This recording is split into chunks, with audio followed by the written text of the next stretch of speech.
Senhores, nós somos incrivelmente sortudos. Evitamos uma completa inversão de todos os princípios da Revolução Americana, a destruição total da Constituição, do sonho americano,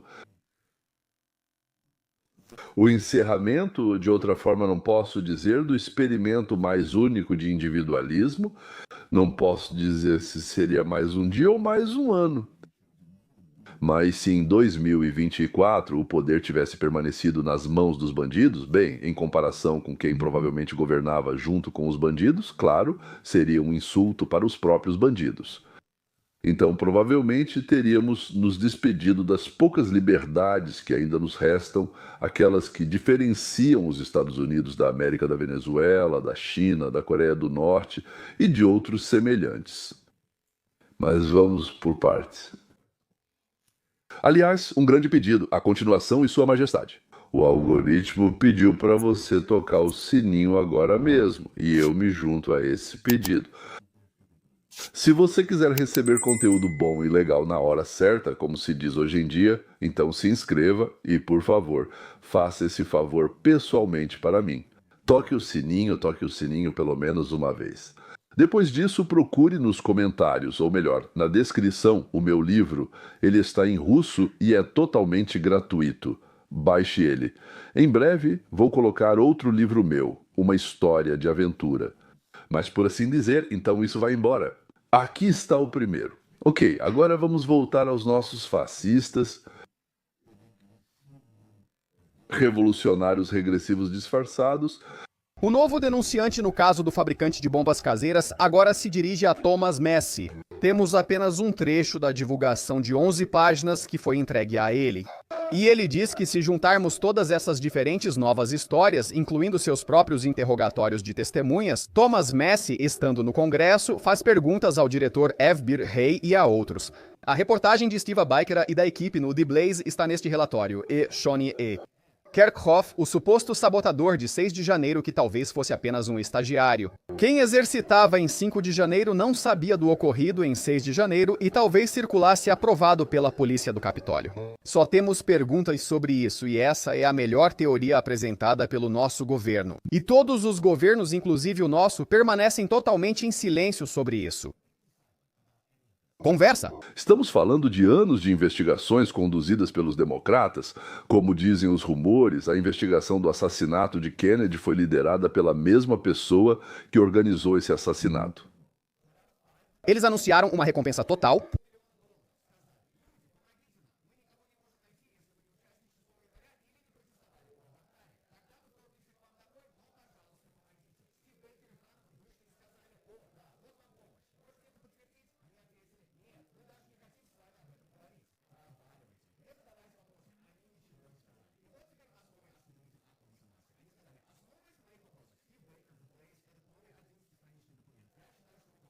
Anunciaram a recompensa completa de forma muito incompetente. Sim, uma das duas.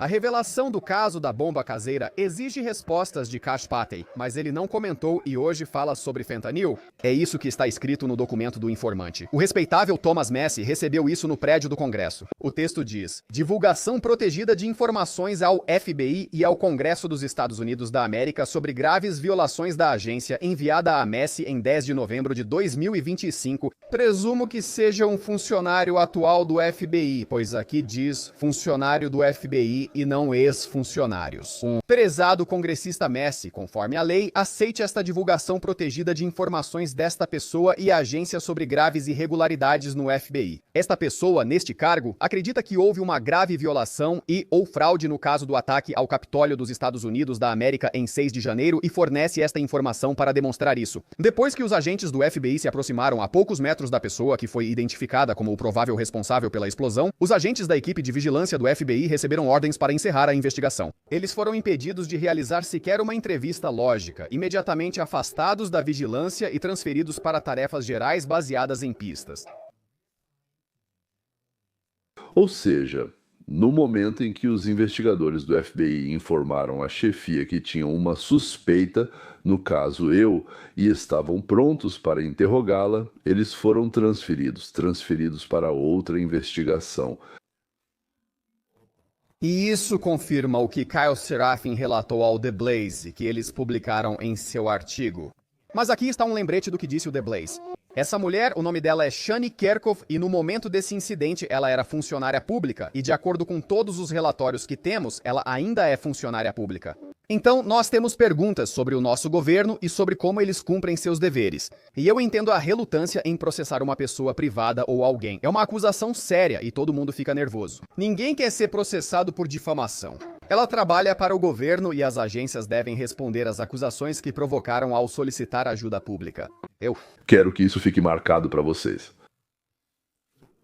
O FBI publica um anúncio dizendo que vai pagar $500 mil para quem ajudar de alguma forma a encontrar quem colocou as bombas. Os investigadores do FBI, daquele mesmo FBI, relatam à chefia.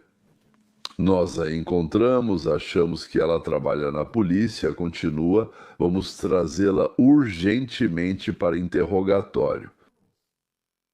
Mas a chefia os transfere para outra investigação. Investigaram, mas não chamam a policial para interrogatório. Mas sim, ela sai da polícia e vai para a CIA. Na minha opinião, isso é maravilhoso. Então, aqui eles escrevem Shani Kerdey. Ela não negou nada disso, e novamente não estamos acusando ela de qualquer ato ilícito. Talvez ela estivesse apenas seguindo ordens de outra pessoa. Mas nós temos a análise dos portões. O algoritmo do software analisa os portões. E aqui está mais do Kyle Serafin e esta parte do relatório. Eles estavam perto do suspeito do atentado. Parabéns ao FBI que não resolveu o caso após quase 5 anos. Após danificarem os dados do celular, não investigaram mais, mas disseram estar próximos de uma solução. Após a notícia do The Blaze, eles relataram que, segundo fontes de inteligência, o FBI estava a poucos metros do endereço em Falls Church, onde estava o suspeito de fabricar a bomba caseira. Após 6 de janeiro, segundo a investigação, o ex-agente do FBI, Kyle Serafin, notou na sexta-feira, antes da publicação do artigo, que vigiava a mulher agora suspeita de fabricar a bomba caseira. Certo, então Daily Wire Julie Kelly. Eles conversaram com esses vizinhos, não com quem colocou a bomba, mas com as pessoas. O FBI nos deixou próximos ao suspeito de plantar a bomba por dias após 6 de janeiro e depois nos afastou sem motivo lógico ou justificável. E tudo isso me diz que eles estavam envolvidos em um encobrimento e desde o primeiro dia. Serafin afirmou que eles estavam envolvidos e que iria até lá conversar com eles pessoalmente. Na porta do funcionário civil da Força Aérea, endereço ligado ao veículo usado pelo suspeito da bomba. O encontro presencial de Serafin foi negado e ele foi retirado do caso. Desde 2021, Serafin divulga esses detalhes publicamente. Ele disse: "Tenho-te uma reação pessoal que confirma tudo o que falei. Estávamos certos. Como eles rastrearam isso? Até então, o FBI relacionou o cartão Smart Trip do metrô, usado pelo suspeito da bomba caseira, a um funcionário civil da Força Aérea vizinho. Foi decidido que, apesar de ter comprado o cartão, o homem não o usou. O suspeito usou o cartão para ir de Washington à estação Falls Church após instalar as bombas. Um funcionário civil da Força Aérea comprou o cartão 1 ano antes. Estamos investigando a origem e o destino do cartão. O FBI está rastreando e analisando o prédio e a movimentação. Eles confirmam, sim, é ela. Ela também lançou projéteis no rosto das pessoas. Como ela não foi encontrada. Só se alguém muito importante no FBI, ou até acima do FBI, estivesse acompanhando a investigação de perto, mantendo tudo sob controle e protegendo a executora para que ela não fosse descoberta.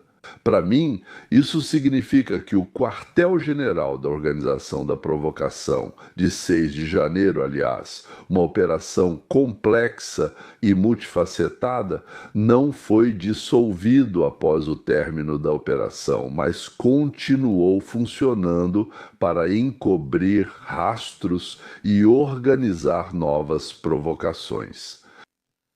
Eu imagino uma certa organização em algum lugar dos Estados Unidos, em Washington, ou talvez não em Washington, enfim, em algum outro lugar completamente diferente, em uma casa cinzenta com um nome que não significa nada. Lá trabalham pessoas que obedecem a alguém.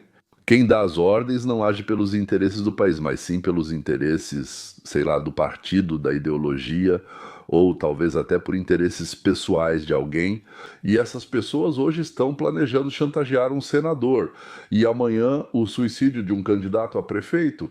E, ao mesmo tempo, eles criam histórias de cobertura para aqueles que, como marionetes, vão agir depois de serem eleitos para o conselho local ou para o congresso de algum estado. E, ao mesmo tempo, bom, por aí, talvez o filho de um empresário rebelde tenha overdose de drogas ou o filho de um rebelde se jogue da janela. E talvez não seja só um centro desses, talvez sejam muitos. Isso para não pôr todos os ovos na mesma cesta. Pode haver vários desses centros e todos recebem dinheiro dos nossos impostos. Para lutar com todas as forças contra a gente, antes desse fio começar a se desenrolar, eu diria que essas minhas histórias estão no limite, ou até além da realidade. Hoje já está claro que é exatamente isso. Hoje já está claro que é exatamente isso que acontecia, pelo menos desde os tempos do Obama, talvez até antes. Hoje de manhã conversei com uma pessoa que é considerada a terceira parte interessada na investigação inicial sobre o caso da bomba caseira de 6 de janeiro. Não vou citar o nome dessa pessoa para preservar sua privacidade, pois ela soube hoje por mim que era vigiada pelo FBI. Por permitir que a pessoa 2 usasse seu cartão de metrô para ir a Washington ao evento Parem o Roubo. A pessoa número 2 que usaria o cartão foi flagrada pelas câmeras na manhã de 5 de janeiro, segundo o relatório do Congresso. Fotografando um container de lixo perto do local onde mais tarde foram colocadas bombas caseiras, esse cara está lá tirando fotos, como se fosse para seu álbum de fotos de containers de lixo. Após 6 de janeiro, o FBI analisou os movimentos dessa pessoa. Por que você fotografa esses containers de lixo aqui? Disseram, esse cara é suspeito. Ou seja, Não é só a policial disfarçada que, espalhou bombas em vários lugares, mas alguém veio antes procurando um lugar para que encontrassem com certeza. E para que, se explodisse com barulho e lixo voando para todos os lados? Ou talvez nem precisasse explodir. Vamos falar mais sobre isso agora. Então a ideia era atrair muita atenção e, com isso, afastar a polícia do Capitólio, diminuindo a barreira entre os manifestantes e o prédio do Congresso. Existe outra razão para isso ter sido feito, mas isso é, digamos assim, só um pouco. No final vou contar outra versão. Então tivemos sorte, como tivemos sorte que Trump foi eleito, apesar de toda a preparação cuidadosa, excelente, bem pensada e realizada deles. E eles consideraram a segunda pessoa, que como vocês sabem é amiga do vizinho, como possível cúmplice do sabotador. E tanto a segunda quanto a terceira pessoa foram colocadas sob vigilância física, certo? Talvez seja a equipe de Serafim. O número 2 disse aos investigadores porque eles perguntaram: por que você está tirando essas fotos? Ele respondeu: bem, eu gosto de fotografar. Fui a Washington, Distrito de Colômbia, para um evento sobre a primeira emenda no Capitólio em 5 de janeiro, e durante o dia, eu, pessoa número 2, tirei fotos de objetos com números, incluindo portas, lixeiras e outros objetos. E eu pretendia usar essas fotos em um livro que estou escrevendo. Tudo bem. Agora, os 2 homens foram retirados da lista de suspeitos: quem comprou, quem deu e quem usou o ingresso. Todos foram inocentados e ambos os homens removidos da lista de suspeitos até janeiro de 2021. A terceira pessoa é um homem de 66 anos que trabalha na Força Aérea. Veja o que ele contou sobre o uso do cartão de metrô pelo amigo. A pessoa número 3 é o vizinho Kerkhoff, que mora ao lado de Chaney e presta depoimento. Tenho um amigo que foi ao protesto Pare o Roubo em 6 de janeiro. Ele mora em outro estado, conheço-o desde 1969. Estudamos juntos na escola primária e no ensino médio. Pelo que eu entendo, ele não está envolvido em nada ilegal ou imoral. Ele é um evangelista, professor religioso que viaja pelo mundo pregando o evangelho. Ele é muito republicano, bem pró-Trump, deve ter 67 anos, provavelmente tinha 63 em 6 de janeiro. Ele chegou um dia ou alguns dias antes do dia 6 de janeiro e eu o levei de metrô. Ele ficou hospedado na minha casa. Eu o levei de metrô e dei a ele meu cartão de metrô. Eu tenho um cartão de metrô extra. Eu tenho uma que uso para andar de metrô todos os dias e uma que guardo para uso pessoal. Durante a pandemia, eu trabalhava sempre de casa. Ele esteve no centro da cidade no dia anterior e em 6 de janeiro. Eu sei que ele mantinha um tipo de diário para esse evento. Eu sei que ele postava algo no Facebook. Ele fazia um registro contando para todos sobre todos os acontecimentos e eventos que estavam acontecendo. E então acho que no dia 7 de janeiro eu o levei de volta para Dallas para que ele pudesse pegar o voo dele. Ele veio novamente para a posse este ano e eu deixei ele ficar na minha casa de novo. Isso diz respeito ao meu amigo, com quem sou amigo desde a escola primária e cresci junto. Ele diz: eu moro ao lado dessa pessoa, que supostamente foi identificada como quem colocou a bomba. Por tudo que ouvi, eu moro nesta casa em Falls Church, Virgínia, desde 2003. Em 2021 eles se mudaram. Ela é Shani e o namorado, o cavalheiro. Eu os conhecia apenas de encontros ocasionais, cumprimentos na rua. Nunca estive na casa deles, então não faço ideia das opiniões políticas deles de qualquer forma. É só um vizinho. Agora entraram em contato comigo e eu olhei no jornal e quando apareceu a foto dessa suposta pessoa, eu disse, sim, parece com ela. Esse vizinho é assim mesmo, o jornal. Essa é a pessoa que colocou a bomba, parece sua vizinha. Ele afirmou, sim, é ela, com certeza. Acho que as pessoas não conhecem pessoalmente como você, mas eu tenho isso. Eu acho que internamente você pode ver e entender o jeito de andar dos seus amigos e da sua família, como uma impressão digital. Assim você pode reconhecer se conhece seu amigo ou alguém. Em um jogo esportivo descendo a rua, todos os cortes de cabelo parecem iguais, mas a forma como eles se movem. Ah, ali está ele. Eu só vou lá encontrá-lo. Você simplesmente sente isso. Assim como ele vê essa mulher indo e vindo o tempo todo. Ele diz, sim, boa coincidência. Acertou em cheio. Só posso dizer que duas pessoas que conheço estão envolvidas. Meu amigo, com quem estudei no ensino fundamental e médio, pediu permissão para ficar na minha casa durante o comício de 6 de janeiro. Mas quanto a essa policial do Capitólio, minha vizinha, não tenho nenhuma ligação com ela. Pelo que eu entendo, eles trabalham na polícia. Metrô é tudo o que eu sei, e eles estão aqui há pouco tempo. Eles só moram ao meu lado. Ela disse que em breve comentará mais e discorda. Julie Cayley discorda de The Blaze Serafim. Ela diz, esta história é simples e muito sincera. Ele falou abertamente sobre o ocorrido, então a observação cessou. A divergência é que Kyle Serafim afirma, fomos retirados da vigilância por estarmos muito próximos de Shanna. Serafim diz, eu quero ir e conversar com esses caras que achamos usaram o cartão que rastreamos até esse lugar. O FBI diz, não, nós já passamos, já conversamos com esses caras, então vamos retirar vocês. Uma explicação plausível é que, se Serafim tivesse falado com essas pessoas, ficaria claro que não sabiam nada sobre a bomba caseira ou outro assunto. Isso poderia ter gerado mais perguntas sobre como chegaram aqui e levantado questões entre os vizinhos. E isso poderia realmente abrir a porta para mais perguntas, e não menos. Então eles poderiam ter sido afastados porque era um beco sem saída ou porque estavam perto demais. Se eles falassem com essas pessoas, poderiam ouvir, tem algo errado aqui. Estamos aqui para analisar o mapa do metrô que você já tem. Onde ela foi? Seu amigo tem? Quem é? Para onde foram? Tudo bem, talvez tenham pegado, disseram que perderam, jogaram fora, que estava morto. O que aconteceu pode mostrar pra gente? Não há perguntas, nenhuma interação física. Você está afastado disso e agora está protegendo. Certo, eles estão investigando o envelope. Eles estão perto, mas ainda não chegaram lá. É como quente demais. Você foi retirado do caso e será transferido para outro local. Bem, uma pessoa comprou um bilhete de transporte e depois o entregou ao amigo que veio visitá-lo.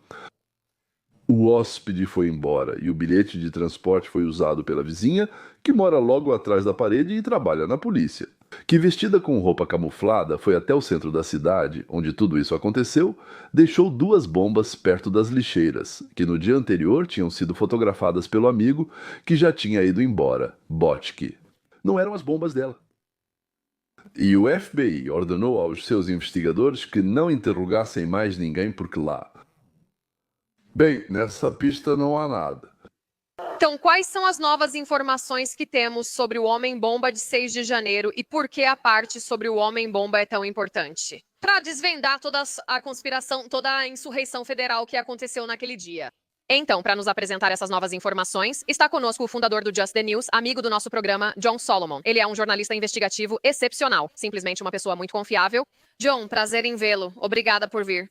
É um prazer estar com você, Liz. Você está certa. Ao resolvermos essas 2 partes, solucionaremos todo o caso. Sim, e eu penso muito nisso, John, especialmente quando o Congresso faz coisas complexas como audiências, investigações e comissões especiais. Eu sou assim, ache quem pôs a bomba e quem fez a forca. E você provavelmente vai economizar 10 milhões de dólares, ou devo dizer, John, você economiza para eles milhões, para os contribuintes dezenas de milhões de dólares, porque é você quem realmente faz todo o trabalho, desvendando essa história. Fale sobre a primeira versão do FBI sobre a bomba. Disseram pra gente que ela foi colocada no dia 5 de janeiro. Ela foi encontrada no dia 6 de janeiro. Coincidência, momentos antes da primeira invasão ao Capitólio. Mas agora você tem acesso a informações que mostram que essa versão inicial das autoridades não corresponde à realidade? Sim, olha, nós recebemos isso do FBI. Olha, é fácil ver o FBI como uma grande organização única. E mas ao mesmo tempo é uma organização diferente. Sob a liderança de Kasha Patel, que sempre teve dúvidas sobre o ocorrido em 6 de janeiro, e agora que ele tem acesso aos chamados casos restritos e outras provas às quais o Congresso nunca teve acesso, começamos a ver que essa versão não se sustenta. A versão sobre as bombas caseiras era simples. Elas foram colocadas na noite anterior. As provas vieram da polícia do Capitólio, que as entregou ao FBI alguns dias após o incidente. Este é o vídeo. Dá pra ver pessoas lá aparentemente colocando uma bomba perto do DNC. Pelo menos nós não... Sim, Como aquele cara de moletom preto com uma mochila, certo? Sim. sim, parece que ele segura um telefone. Então dá pra perguntar, quão difícil é resolver esse caso? Ainda não identificaram a pessoa e não há rastreamento de telefone compatível com suas ações no vídeo. Nos últimos 6 meses, membros do Congresso, como Barry Loudermilk, presidente do subcomitê, passaram a questionar se isso era uma distração ou se havia algo mais importante, talvez apenas um episódio de treinamento. Você começa a considerar possibilidades que não tinha pensado na análise inicial, quando tudo parecia tão claro e definido, quando o FBI nos deu um modelo certinho de como eles achavam que era a história. De repente, Kaspatel traz novas informações, incluindo um relatório de laboratório. O relatório de laboratório mostra que ambas essas bombas provavelmente não eram M-ativas, ou seja, provavelmente não teriam explodido com aqueles detonadores que estavam nelas.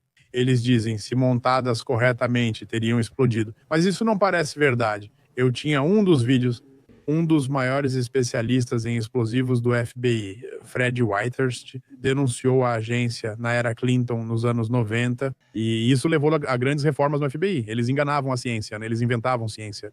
Fred soou o alarme e, como resultado disso, o FBI se tornou um laboratório melhor. Eles fizeram muitas reformas. Eles precisaram notificar vários réus que enganaram. Então, a Fred é uma das pessoas mais influentes na história da ciência forense, sem dúvida, na história moderna. Ele viu e disse, ouça, há muitos problemas neste relatório.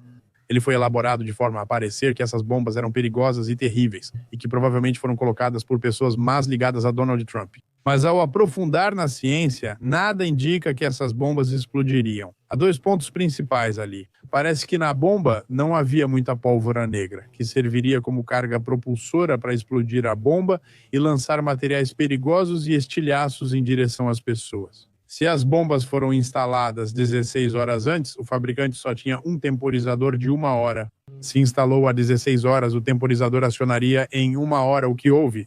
Então essa é a primeira pista que eu acho levantou questões para a equipe interna de Kaspatel no FBI. Então, claro, né, no Congresso, e as pessoas começaram a investigar isso, depois aconteceu um verdadeiro escândalo. Ou seja, apareceu uma testemunha que encontrou a bomba do Comitê Nacional do Partido Republicano. A testemunha afirma, não há chance de a bomba ter sido colocada a 15 ou 16 horas. E a resposta, porque eu passei por ali, eu estava lavando roupa, passei bem naquele lugar, a bomba estava lá. Coloquei minha roupa na máquina, voltei e aí a bomba estava lá. Ao me aproximar da bomba, o temporizador marcava 20 minutos. Agora, nada disso corresponde à história de 15 horas que o FBI apresentou ao público americano por muito tempo. E, aliás, esse relato vem da Polícia do Capitólio, sim, de uma gravação em vídeo. E assim ele começa com a Polícia do Capitólio. Há outra estranheza sobre essa mulher. Ela mesma procurou o FBI e perguntou se não queriam interrogá-la. Liguei há 5 dias e ainda não me retornaram. Ela teve que implorar ao FBI para realmente interrogá-la. Se você lida com explosivos, como no caso do bombista da Maratona de Boston, qualquer pessoa a 1 milhão de milhas das bombas era interrogada. A mulher que achou uma das bombas não foi interrogada após 5 dias. Ela precisou ligar para a linha direta dizendo, sou a mulher que achou a bomba e ninguém quer falar comigo. Essa é a segunda coisa estranha. Mentira em cima de mentira. O relógio da bomba só marcava até 60 minutos, não dava para ajustar para 6 ou 8 horas, só entre 10 e 60 minutos. Quando a mulher avisou do achado, faltavam 40 minutos, então só se passaram no máximo 20 minutos. Podiam ter colocado até 20 minutos, mas não mais que isso. Ela foi à lavanderia, não encontrou nada, voltou e já estava lá. Ela ficou, acho, uns 30 minutos na lavanderia. Ou seja, colocaram de novo não 16, 18 horas antes, como nos contam, mas 20 minutos antes de ser encontrado. Se com a descoberta não for tudo mentira... Além disso, havia pouco explosivo nesses carregamentos e a explosão geraria muito barulho, mas pouca deformação. E terceiro, foi dito que tinha algum perito, então eu não sei. Ele disse que lá havia pouca ou nenhuma pólvora, ou talvez nem fosse pólvora, apenas algum material explosivo. E agora mais uma coisa. Essa é a mulher que descobriu. Na verdade. Então, na verdade, não houve um interrogatório, assim que alguém realmente a interrogou. Não, e é isso. Como assim? Não tem? Ou seja, ela avisou, foi a primeira a ver, disse que lá então faltavam 40 minutos e só isso.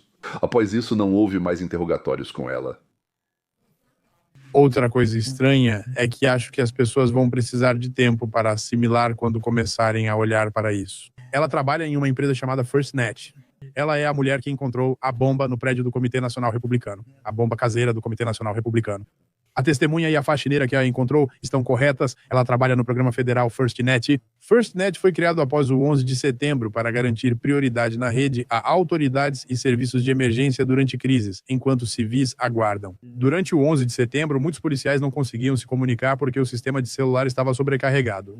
Todo mundo estava checando como estavam seus entes queridos. Esse sistema funciona, né? O Ministério do Comércio está envolvido. Ela trabalha lá e, segundo sua biografia, também atua na FirstNet. Laudermilka diz que trabalha na FirstNet. Certo, isso é interessante. Ela trabalha na rede para os primeiros socorristas e aciona a primeira resposta. Mas agora isso fica ainda mais estranho, de acordo com Barry Laudermilk e as provas que temos. Qual é essa reviravolta estranha? Bem, o FBI tentou encontrar registros telefônicos de quem estava perto do local onde estavam essas duas bombas caseiras. Disseram por anos que os dados estavam corrompidos, perdidos e danificados. Dados do telefone, como geofencing, dados de geotracking. Certo. Dados de localização. Então, e os dados de geolocalização, que mostrariam de quem eram os telefones que estavam por perto, foram corrompidos durante o upload. E adivinha qual programa, qual empresa estava responsável por esse upload quando ele foi corrompido? A FirstNet faz isso pela AT&T, não sabemos o motivo. Especialistas em telefonia acreditam que a AT&T provavelmente já possuía os dados dos telefones. Eles viram ali os telefones de alguns funcionários dos serviços de emergência. Eles viram os telefones de policiais ou de outras pessoas que trabalham nas forças de segurança ou em programas de resposta a emergências. Enviaram isso para a FirstNet para garantir que não revelassem nada confidencial antes de fornecer os dados. Esse cenário é possível, né? Mas é a FirstNet que faz o upload dos dados e que são corrompidos nesse processo. E todos esses dados do telefone que poderiam mostrar quem estava por perto quando a bomba caseira foi colocada são perdidos. Em Washington, raramente há coincidências 100% exatas. Agora você tem Barry Laudermilk, que entrevistei dias atrás e disse: não acredito mais nessa versão. Não acredito que essas bombas foram colocadas 15 horas antes. Tem algo estranho e vamos descobrir. E antes, para Barry Laudermilk. Hoje, comparado a um ano atrás, ele agora tem um FBI diferente. Ele não tem mais o FBI com os obstáculos de Chris Wray, ele tem o FBI de Cash Patel, que está realmente, sinceramente interessado. O que diz? Solomon, é muito interessante que finalmente pessoas chegaram ao FBI que querem entender e encontrar a verdade. Mas os documentos foram escondidos ou destruídos. Todos os dados das câmeras de vigilância dessa área foram apagados. Você consegue imaginar isso, né? E perto de... O centro do Partido Democrata e o do Partido Republicano ficam distantes dos comitês centrais. Como é que foram apagadas? Quando eles as estavam removendo, foi aí que apagaram. Mas um momento engraçado. São tantos momentos engraçados assim. Quem apagou foi aquela mesma organização onde trabalha a mulher que descobriu as bombas. Quer dizer, isso tudo já começa a virar um verdadeiro manicômio, pesado e difícil de aguentar. Ela trabalha em uma organização que presta serviços para a AT&T e outras empresas, e quando ela baixou todas essas informações das câmeras, a organização apagou tudo. Antes, nunca tinham apagado essas informações.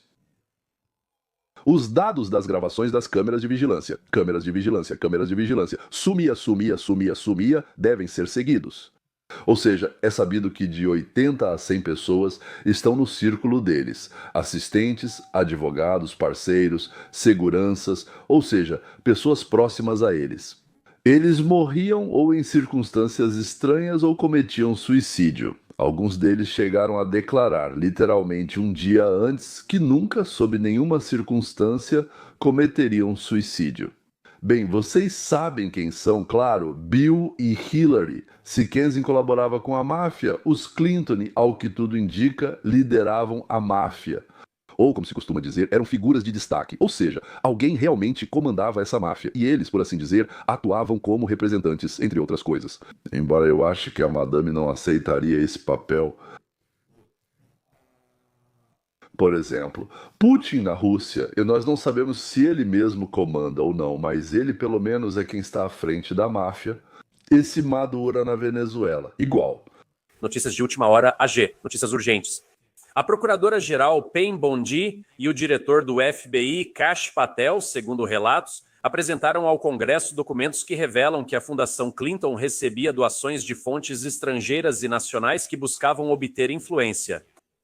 Autoridades disseram ao Just the News que os documentos foram enviados recentemente ao Comitê Judiciário do Senado e trazem detalhes sobre vários casos de participação de estrangeiros. E até mesmo um cidadão dos Estados Unidos da América, um contratado da indústria de defesa, que buscava conquistar o favor dos Clinton por meio de doações para a fundação beneficente da família deles, incluindo o período em que Hillary Clinton ocupava o cargo de secretária de Estado, enquanto Bill Clinton foi presidente dos Estados Unidos da América de 1993 a 2001. Autoridades informaram que parte das provas foi destacada por informantes que alegaram que essas evidências foram ocultadas da investigação de corrupção iniciada em 2015 pelo escritório do Procurador dos Estados Unidos da América em Little Rock, Arkansas, antes de ser encerrada pelo Departamento de Justiça da administração Obama. Certo, isso é sério. É possível que os Clintons estejam oficialmente sob investigação. Vou continuar mantendo vocês informados. A cultura de eliminar rivais, testemunhas e concorrentes, claro, né, não foi inventada pelos Clintons. Bom, claro, né? Mas foram eles que a desenvolveram justamente em solo americano e, como se diz, levaram isso a outro nível. Toda a história dos sindicatos americanos é uma história de tomada do setor produtivo pela máfia. A chegada de Obama permitiu em 8 anos corromper as forças de segurança, transformando-as em assassinos de aluguel. Se antes a CIA praticava assassinatos e golpes políticos, digamos, no exterior com Obama, ou seja, uma nova geração chegou pronta para fazer tudo isso que aprendeu, agora em casa. Aqui está a falta de ensino nas escolas. Bem, não estou falando agora de geografia e aritmética básica, estou falando do que é realmente importante, o chamado pensamento crítico. Tudo isso fez com que a juventude americana, especialmente a mais escolarizada, na verdade, quanto mais tempo estudavam, mais tempo tinham suas cabeças moldadas, mais o pensamento crítico era arrancado deles. Eles os transformaram em mercenários e não em defensores da pátria, porque eles não gostam de defender a pátria, não há nada aqui para proteger. Eles não gostam dos princípios. Por isso, quando eles entram em vários órgãos de segurança, ou na propaganda, ou em qualquer outra coisa, eles não defendem a pátria. Eles são contratados para cumprir certas, nem sempre funções limpas. Mas eles também não têm moral. Foram privados dessa moral. Deus foi tirado deles, foram afastados da família, tentam, por assim dizer, destruir a família também. Ou seja, você serve, por assim dizer, a si mesmo, ou a alguma ideologia, ou tenta agradar ao chefe, aí tudo vai ficar muito bom. Então o mercenário vai para lá. E por quem paga mais, normalmente, não precisa ser dinheiro, pode ser fama, posição, aceitação, entre outros, mas paga, ou melhor, compensa. Se você o compensa bem, ele vai te seguir. Amanhã, no mesmo momento, outra pessoa pode compensá-lo melhor. De novo, não necessariamente com dinheiro. Então ele vai seguir outra pessoa completamente diferente, com ideias totalmente opostas, tipo Stalin, Mao, fascismo. Só chame isso de outro jeito, porque ele não quer que seja chamado de fascismo. Então, pelo que entendi, temos departamentos inteiros nos órgãos de segurança que organizam provocações em manifestações no Capitólio, quebram vitrines de lojas para que pequenos ladrões entrem lá. Eles tiram presidentes dos guetos se eles atrapalham seus chefes e usam facilmente pessoas transgênero lá para eliminar, digamos, adversários indesejados. Esse terrorista, na prática, criou condições em que milhares de americanos inocentes e comuns que foram ao protesto no Capitólio dos Estados Unidos da América e que acabou se transformando em tumulto, tiveram suas vidas destruídas. E se não fosse a vitória nas eleições de 2024, milhares dos meus compatriotas, membros do meu movimento político, o Movimento América em primeiro lugar, estariam presos, sofrendo e talvez morrendo na prisão, simplesmente por participarem de um protesto.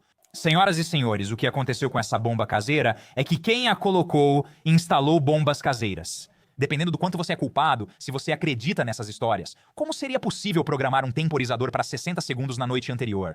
Isso não faz sentido, como tudo isso foi encontrado. Todas as bombas foram encontradas, não sei se eram reais, mas apareceram um pouco antes do comício virar tumulto no Capitólio dos Estados Unidos da América, no momento mais inadequado, desviando recursos, blá blá blá. O ponto é que isso claramente é uma operação, certo? E é nisso que eu acredito firmemente. Realizei milhares de horas de entrevistas com testemunhas, um oficial da polícia do Capitólio, Bundy e agentes do FBI envolvidos no caso. Como todos eles estiveram no meu programa, membros do Congresso, senadores, todos eles estiveram no meu programa. E foi a essa conclusão que cheguei, que esse homem trabalhava para uma operação federal tentando criar um mecanismo de distração e tentar apresentar o Make America Great Again como uma organização terrorista. Conheço bem o Make America Great Again, já fui a milhares de comícios do Make America Great Again. Nós não somos terroristas, na verdade, somos os únicos que realmente mantêm este país unido. E isso é algo. Nós nos mantemos unidos por meios pacíficos, debatendo e nos organizando de forma pacífica. Isso não é Make America Great Again. Beanie Johnson pensa praticamente o mesmo que eu, mas acrescenta que isso também é uma tentativa de culpar o Make America Great Again. Ou seja, esses ataques são colocados na conta dos trumpistas. Eu já disse para vocês que, digamos assim, existe mais um possível motivo para organizar essas explosões. Colocar a culpa em alguém, especificamente no Make America Great Again, ou seja, não só para desviar a atenção do Capitólio, da colina do Capitólio, mas também, digamos assim, ao iniciar a investigação desse caso, descobrir que foram os trumpistas maus que fizeram isso. Mas então por que tão pouca pólvora? Digamos assim, no geral eu meio que não sei. Se tivesse mais pólvora, teria explodido e estaria em outro lugar. Eu provavelmente acreditaria mais na versão dos trumpistas, mas claro, tudo é possível, tudo pode acontecer. Não estou dizendo que se pode falar assim ou obrigar os funcionários do governo a pensarem primeiro em seus deveres e depois em si mesmos. É praticamente impossível fazer isso. Não se pode obrigar as pessoas a priorizarem o dever antes de si mesmas.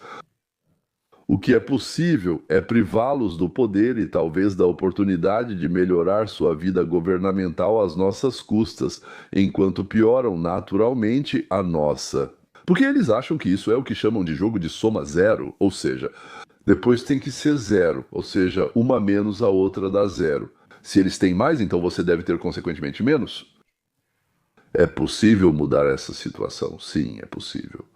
Tudo que não contradiz as leis da natureza é possível. Refazer. Ali, por favor, não se esqueça do sininho.